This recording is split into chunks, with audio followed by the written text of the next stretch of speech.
Só que aí eu vou ler essa continuação aqui, porque é uma segunda incongruência para mim. Tá. Quando Abrão chegou ao Egito, viram os egípcios que Sara era uma mulher muito bonita.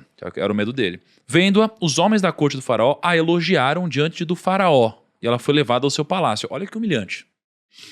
Ele tratou bem a Abrão por causa dela. E Abrão recebeu ovelhas e bois, jumentos e jumentas, servos e servas e camelos. Ou seja, comprou-a, basicamente. Um dotezinho ali, né?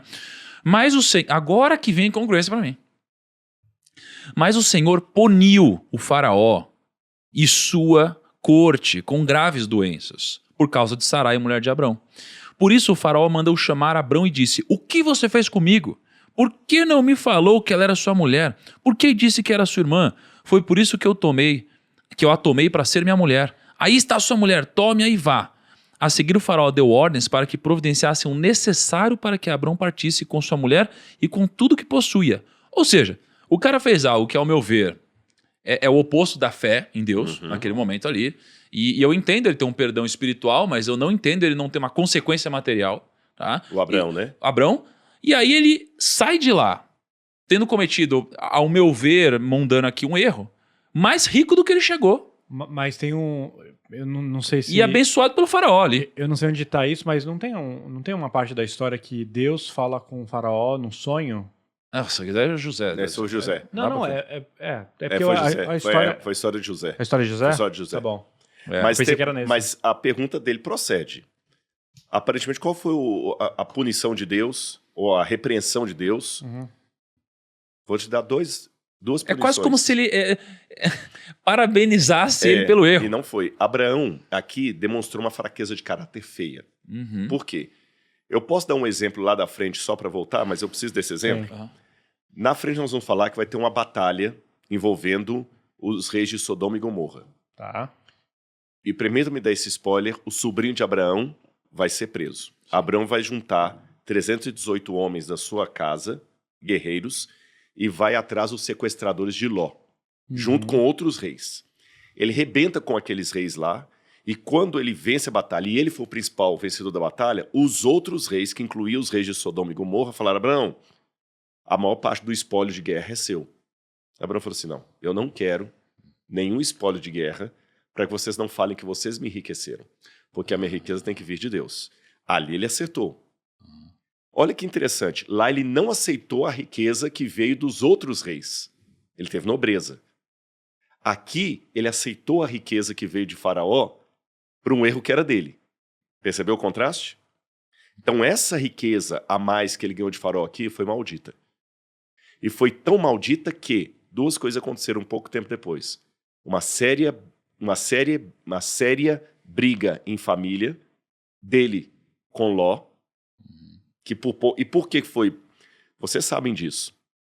Por que a maioria das pessoas que ganham na loto ou na loteria ficam numa situação financeira pior do que antes de ganharem em poucos meses depois? Tá dando dinheiro pra família inteira? Porque grande fortuna chegando de uma vez só de paraquedas para quem não está preparado para recebê-la, muito dinheiro na hora errada é prejuízo. Falei bobagem? Não. É verdade.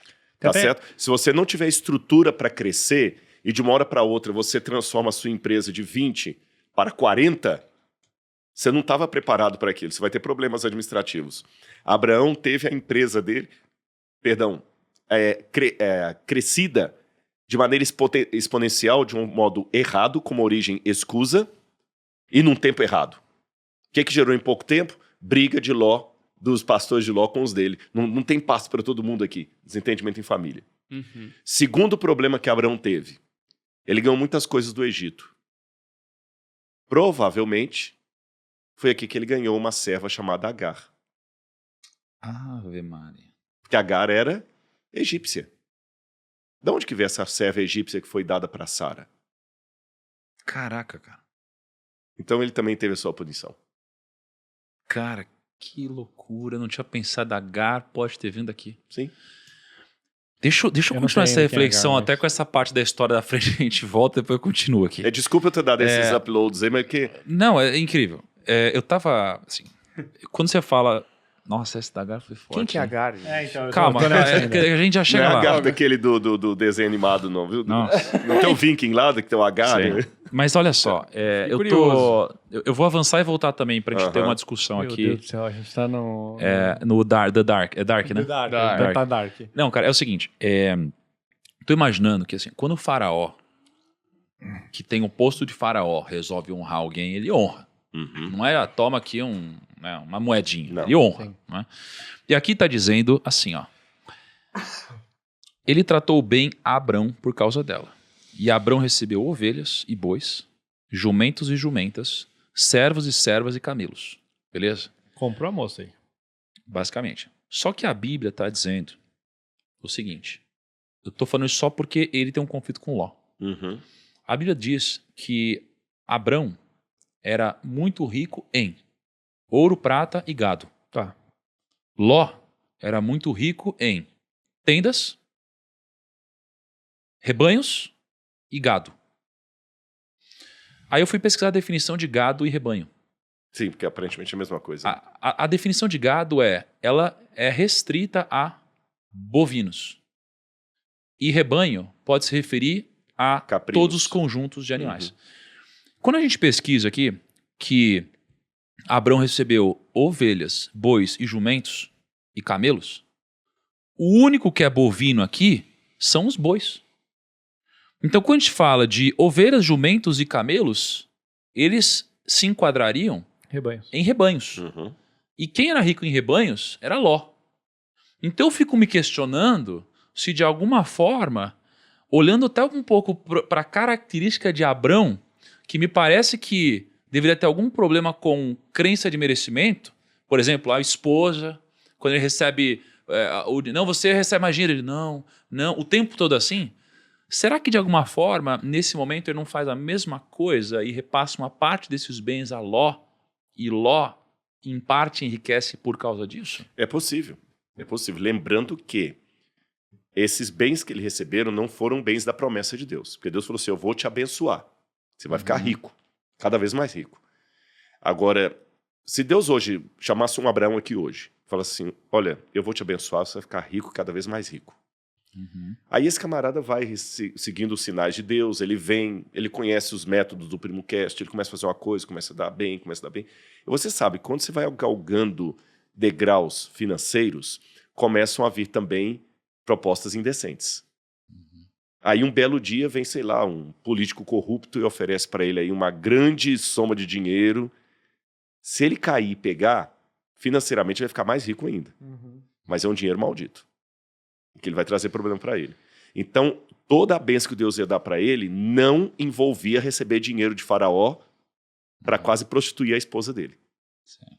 Você está entendendo? Então, esse dinheiro veio para ele em forma de gado, como você falou, e quase certamente esse gado aumentou... Aí nós temos duas maneiras de entender.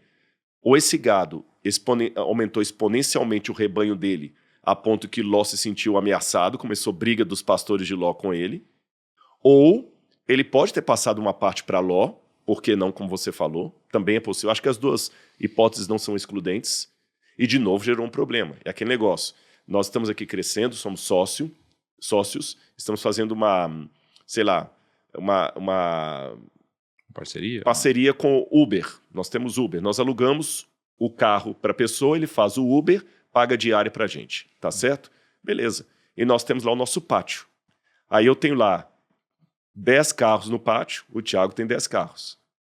Daqui a pouquinho, eu ganho, de uma maneira escusa, outros 30 carros. Aí, daqui a pouquinho, o Thiago vai reclamar, poxa, Rodrigo, não está tendo espaço para meus carros, porque os seus chegaram agora.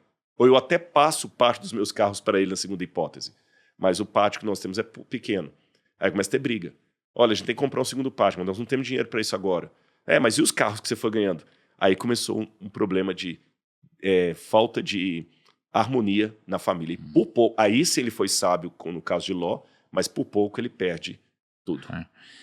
Então a única explicação que eu consigo ver para o motivo do Senhor ter punido o Faraó é que a punição de Faraó não é uma consequência do que tinha acabado de acontecer. Não. Mas provavelmente por algo que não foi explicado, porque geralmente Faraó é indicado como algo ruim na Bíblia. Geralmente o Egito e Faraó geralmente são indicados como algo ruim. Então quando a gente olha para Faraó sendo punido, com graves doenças, etc., por mais que esteja escrito por causa de Sarai, não necessariamente a consequência é apenas por isso. Provavelmente ele plantou muitas sementes ruins no passado e vem colhendo hoje. Não, sim, com certeza. E Deus vai usando as situações para dar exemplos para outros. Você entendeu? Porque se Deus não trouxesse aquela punição para Faraó, é que a gente pensa sempre punição como sendo uma coisa... Na linguagem ocidental, a punição é algo horrível. Deus não pune. Um pai não pode punir o filho. Não. A punição na mentalidade oriental é algo exemplar. Faraó estava fazendo algo errado. Então a punição seria como se fosse um sintoma. Vamos falar de saúde? Tá certo? Você não está respeitando as leis de saúde. Daqui a pouquinho o seu corpo começa a dar sinais que você precisa parar. Então Deus falou assim, Faraó tem alguma coisa errada. Entenda essa punição como um sintoma. Faraó tem alguma coisa errada. Se Deus não desse aqueles sintomas, Faraó não perceberia. A pior doença que tem é a doença silenciosa. É o caso do diabetes, por exemplo. É aquela doença que ela não mostra, você não tem nada. Quando você começa a sentir o sintoma, já não tem mais cura. O pior tipo de doença é a doença silenciosa. A doença que mostra sintomas é a melhor. Se você tiver uma doença que te põe de cama já no estágio inicial dela, agradeça a Deus por isso. Porque aí você vai para a cama mesmo, o médico vai te curar, beleza. Mas se é uma doença silenciosa, é terrível. Então, nesse caso, a punição de Faraó foi uma bênção de Deus.